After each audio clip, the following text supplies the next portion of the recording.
Então vamos lá, nós estamos na nossa aula da Escola Bíblica, continuando hoje a estudar sobre o conceito de maldição, à luz da Palavra de Deus, tá? E nós temos como texto básico, Êxodo capítulo 20, de 1 em diante. Olha o que a Bíblia diz: Então falou Deus todas essas palavras: Eu sou o Senhor teu Deus, que te tirei da terra do Egito, da casa da servidão, ou seja, da escravidão.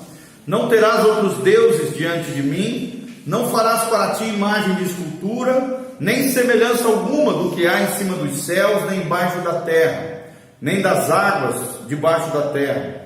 Não as adorarás, nem lhe darás culto, porque eu, Senhor teu Deus, e aqui é o versículo chave: Eu, Senhor teu Deus, sou Deus zeloso, que visito a iniquidade dos pais, dos filhos, até a terceira e quarta geração daqueles que me aborrecem. Em outras versões diz daqueles que me odeiam.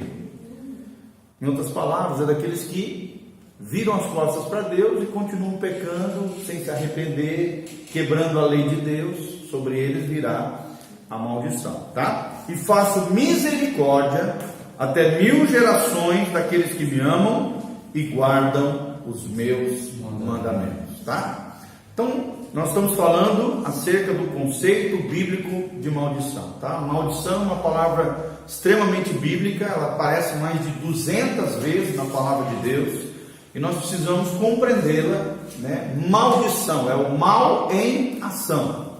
Por que isso acontece, gente? Porque a lei de Deus foi quebrada. Da mesma maneira que na lei dos homens, quando você faz uma coisa errada, né? Se for um sinal, você é penalizado, não é verdade? Você é punido, você mata alguém, você sofre um processo e é julgado e condenado. Da mesma maneira no mundo espiritual, é assim que funciona, tá? Quebrou a lei, automaticamente, intrínseco ao conceito de lei, da lei divina, a obediência à lei atrai a bênção, atrai o que em espanhol é bendição, né? Bendición. A bênção de Deus, o favor de Deus sobre as nossas vidas quando nós obedecemos a lei de Deus. Mas quando, infelizmente, quando a gente quebra a lei de Deus, e principalmente não se arrepende, vira as costas para Deus, não está nem aí, acha que não vai dar nada, né? Vive uma vida leviana, fazendo graça com a graça de Deus, infelizmente o mal entra em ação, se abre uma legalidade no mundo espiritual, e nós temos aprendido que no mundo espiritual não existe impunidade. Amém? Fala comigo. No mundo espiritual, não existe impunidade. Ok? No mundo natural, no nosso mundo, principalmente no nosso contexto brasileiro, né? Judiciário, infelizmente existe muita impunidade. Às vezes aqueles que têm mais recursos, têm os advogados melhores, né? Conseguem habeas corpus. Nós vemos muita impunidade no mundo natural, no mundo físico, no mundo que nós vivemos, principalmente no nosso contexto brasileiro. Mas no mundo espiritual não existe impunidade. Aquilo que você faz vai ter uma consequência. Relacionado ao conceito de pecado está o conceito das consequências do pecado. Isso nos chama uma responsabilidade. Amém? E nós, como pastores, mestres da palavra de Deus, nós temos que discipular vocês. Discipular é responsabilizar pessoas. Fala comigo. Discipular é responsabilizar pessoas. Amém? Então vamos lá. Maldição, como nós vimos, é uma palavra bíblica. Ok? Discipular é o que você falou? É responsabilizar pessoas.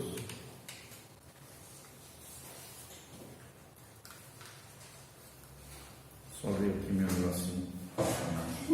Então nós vimos, né, que maldição tem várias palavras na Bíblia. Tem a palavra Alá e a palavra anátema. Tem a palavra Arar, que fala de um estado ou de uma posição de maldição diante de Deus, diante do mundo natural, do mundo espiritual.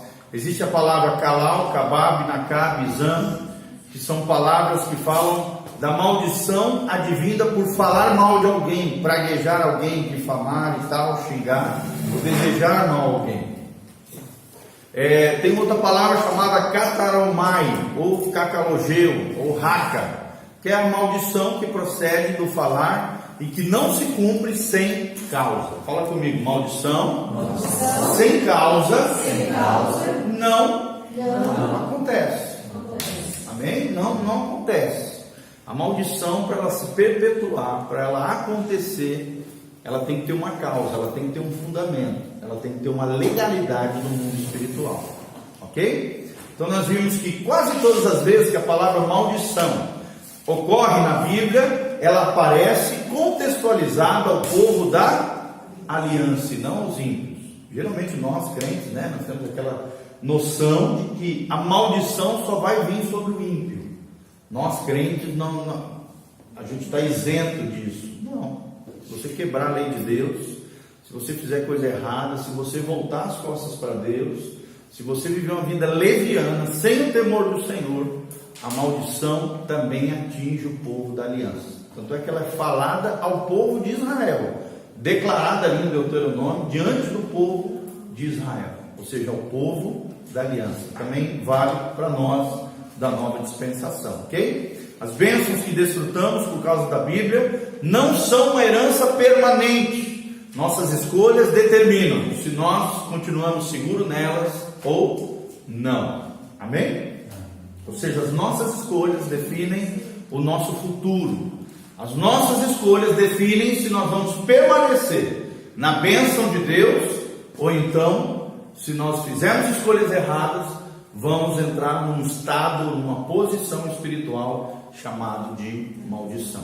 Ok? Fala comigo, está amarrado, em nome de Jesus. Ninguém quer isso para a sua vida, né? Então toda aliança carrega consigo uma maldição, assim como todo mandamento, lei ou princípio intrínseco a ele se encontra a maldição quando a pessoa desobedece ou quando a pessoa quebra a aliança.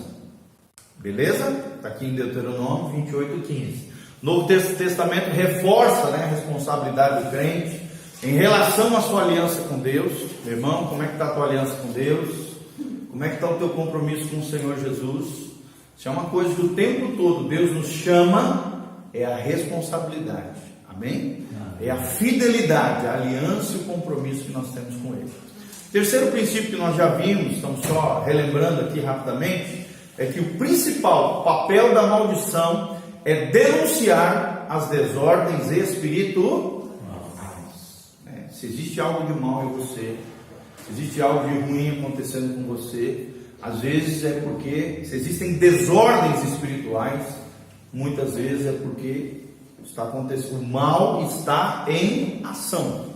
E isso acontece, foi agregado ou acumulado, pode ser acumulado ou agregado de maneira pessoal, ou seja, somente você, geracional, ou seja, pode afetar as nossas gerações, a nossa linhagem, a vida dos nossos filhos.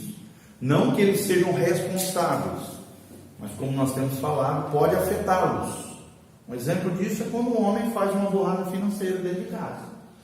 Às vezes ele quebra um princípio bíblico, age com imprudência, faz uma loucura financeira. Os filhos não são responsabilizados diante de Deus, amém? Quem é responsabilizado é o homem, é o pai de família. Mas toda a família sofre a consequência disso? Sim ou não? Sim. Quando o pai ou a mãe desvia os recursos de casa para uma vida conjugal, por exemplo, dupla, com adultério, desvia lá para o amante, para a amante, quer dizer, a família vai sofrer. Então, o seu pecado, gente, é de responsabilidade pessoal sua, é de sua responsabilidade, ok? E ela é intransferível, ou seja, ela não se transfere para outros a sua responsabilidade quanto ao pecado. Mas a colheita do pecado muitas vezes é coletiva. Okay? Um exemplo do Davi, né? Exatamente. Davi fez a burrada, Davi perdeu 3 filhos nessa brincadeira. Nessa coisa horrenda, terrível, Perdeu, e cada decisão errada, gente, traz uma repercussão na nossa vida. Por isso nós precisamos levar a sério as coisas de Deus, ok? Então, tem uma conotação negativa a maldição? Sim ou não? Eu preciso desejá-la? Jamais. Mas também a maldição, na sua essência, é uma bênção, porque é um chamado de volta. É um chamado de volta. Quando o mal nos assola, o que acontece? A gente busca consertar, melhorar, aperfeiçoar, voltar, se arrepender, consertar aquela situação, para que a gente possa voltar ao caminho da bênção, ok? Então é isso que nós estamos falando. Então é um alarme, é um mecanismo vital, né? Nós falamos um pouquinho sobre a lei. A maldição é um mecanismo divino que denuncia a existência de desordens espirituais em relação às quais nós não tomamos posição. Ou seja, quando nós estamos enfrentando um pecado, uma situação delicada, o mal está em ação na nossa casa, na nossa vida, nós precisamos nos posicionar.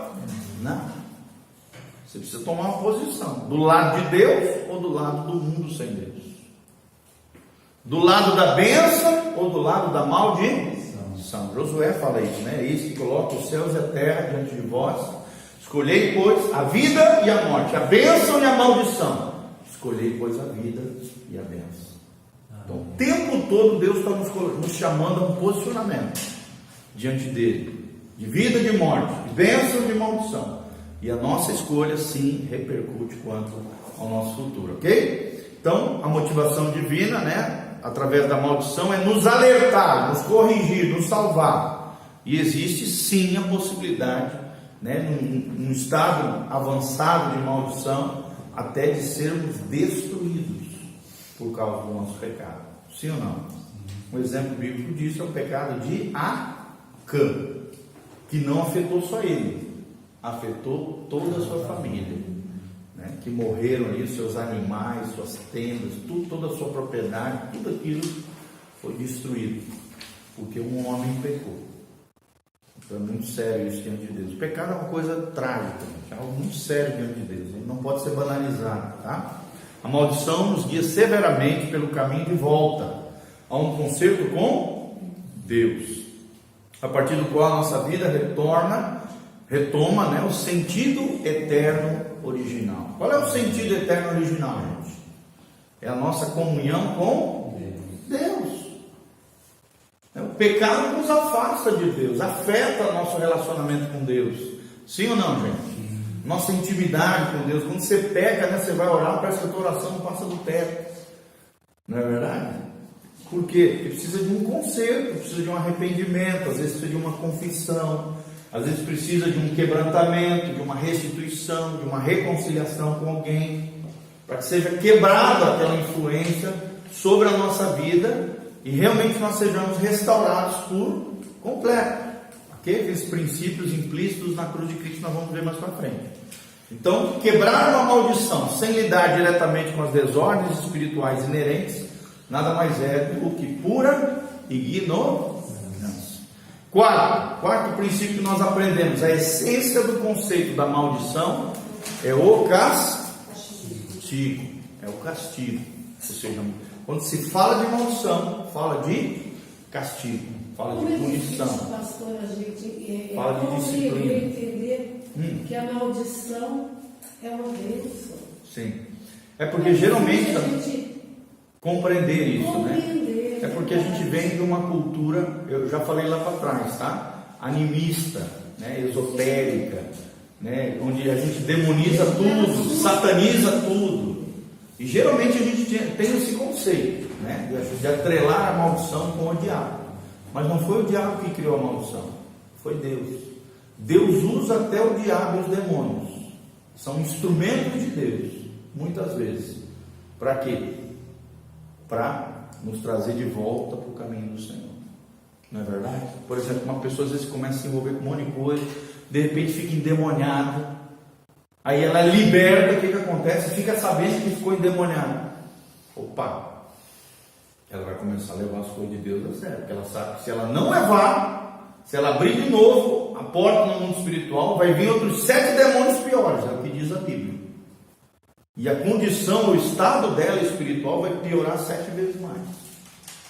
Vocês estão entendendo? Ou seja, Deus usa todos esses princípios, todas essas leis espirituais.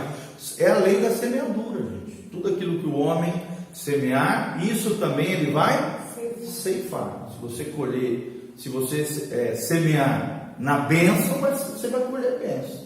Se você semear na desobediência, você vai colher maldição. Maldição nada mais é do que uma colheita da desobediência. Vamos falar junto? A maldição é a colheita da desobediência.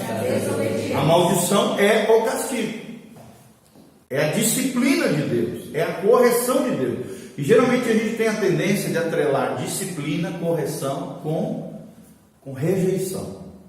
Né? Parece que estão nos rejeitando. Quando alguém nos corrige, quando alguém nos disciplina, parece que ele não gosta da gente, parece que ele está nos deixando de lado. Geralmente a gente tem essa tendência a pensar isso. Só que disciplina, correção do ponto de vista de Deus e da Bíblia, gente, é um ato do coração paternal de Deus. Nós vemos isso no relacionamento com os filhos. Se você verdadeiramente ama os seus filhos, você precisa disciplinar, você precisa corrigi-los. O verdadeiro amor exige firmeza, exige disciplina, exige correção. Senão você vai ter um filho entregue a si mesmo, como a gente vê hoje por aí, né? Muitas crianças dando tapa na cara do pai e da mãe, desonrando, xingando, criancinhas pequenininhas manipulando o pai e a mãe, sendo egos inflamados, né? Pequenos deuses ali dentro da casa, porque não tem ordem, não tem disciplina, não tem correção. Nós não podemos ser assim. Depois se transformam em adolescentes, jovens sem freio, desgovernados, porque não tiveram disciplina, correção. Disciplina é um ato de amor. Amém? Fala comigo, disciplina é um ato de amor. Isso significa que você é filho de Deus e não filho bastardo. Você é filho de Deus, amado pelo Senhor. Está lá em Hebreus 12, fala sobre o valor e a importância da disciplina na vida do filho de Deus, tá? Castigar, olha só, a palavra castigar significa purificar pelo sofrimento. Olha que coisa interessante. Ou seja, é Deus nos purificando. É Deus nos purificando pelo sofrimento. Não foi Deus que causou o sofrimento. Quem foi que causou o sofrimento, gente? Fomos nós mesmos, desobedecendo a Deus. Deus não quer que a gente sofra. O sofrimento veio por causa da desobediência. E ali, através das circunstâncias difíceis, Deus está nos purificando. Então a maldição visa corrigir os nossos caminhos. Deus corrige o filho que ele ama. Um reino moral exige um sistema de julgamento, de correção, de punição. Essa é a base do direito judicial na Bíblia Sagrada. E até os elementos do tribunal, né? Juiz, advogado, acusados, acusador, existe na palavra de Deus. Nós vemos isso no primeiro capítulo de Jó. O diabo é o acusador, né? Deus ali é o juiz. Nós sabemos na palavra de Deus que o nosso advogado é quem? Jesus, o nosso mediador, o nosso intercessor. Também o Espírito Santo intercede por nós como gemidos inexprimíveis, né? O pastor Rodrigo falou isso. Então é necessário ter punição aos infratores da lei. Sim ou não, gente? A lei faz com que a pessoa retorne à obediência. É igual você levar uma multa pesada de trânsito. O que vai acontecer com você? Você vai dizer, não, vou tomar mais cuidado, não vou ficar furando sinal, né? Não vou ficar passando em alta velocidade, senão eu vou me ferrar, né? A minha pontuação vai crescer, minha carteira vai ser cassada, né? Se eu ultrapassar às vezes na faixa dupla ali, no trânsito, eu posso perder a minha carteira e além disso pagar uma multa enorme. Então é necessário ter punição aos infratores da lei. Para um governo funcionar, a lei tem que funcionar. Ok? A palavra república significa isso, república, ou seja, governo da lei. Sabia disso? A palavra república vem do latim res publica, governo público pelas leis. É um governo legal. Ok? Então vamos lá. O diabo é apenas um agente espiritual, não deve ser desvalorizado nem superestimado. Beleza?